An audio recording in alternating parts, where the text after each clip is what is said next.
In this short, we're going to go over the 5 most controversial presidential elections in U.S. history.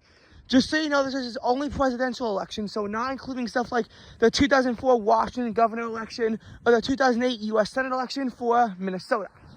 In number 5 place, we have the 2020 presidential election, which really should not have been controversial based on how much of a margin Biden won it by, but it was because Trump is a crybaby and MAGA will follow in his suit. In the number 4 spot, we have the 2000 presidential election. Obviously, there was this whole controversy that involved Bush v. Gore and whether or not the Florida recount was allowed to proceed. Of course, as we all know, the election came down to Florida, which Bush won by 537 votes. It was the closest percentage margin of victory of any state ever, let alone for a state that would swing the entire election.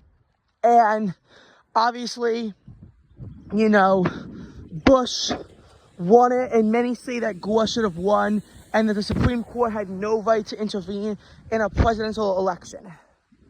In the number 3 spot is the 1876 election, where obviously there were 20 electoral votes in dispute, and if the Democrats had won just one of them, Tilden would have won the presidency.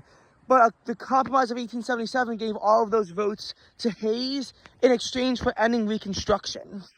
And as we all know, Republicans gained the presidency in very controversial fashion as a result of the 1876 elections.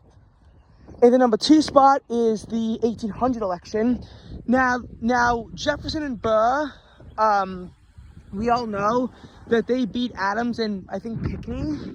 However, there was a whole controversy as to who was president and who was vice president, which had to be settled in Congress, and it took multiple votes in Congress for them to determine who was president, who was vice president, because they both got 73 electoral votes. This led to the passage of the 12th Amendment, which means that now president and vice president has to run on the same ticket, and not before where it was just first place gets president, second place gets vice president. And finally is 1824, where no candidate gets a majority of the electoral college, as 4 candidates run.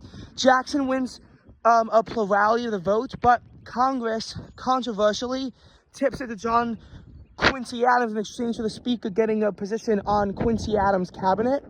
This is very controversial, and Jackson would beat Quincy Adams in a rematch in the 1828 election.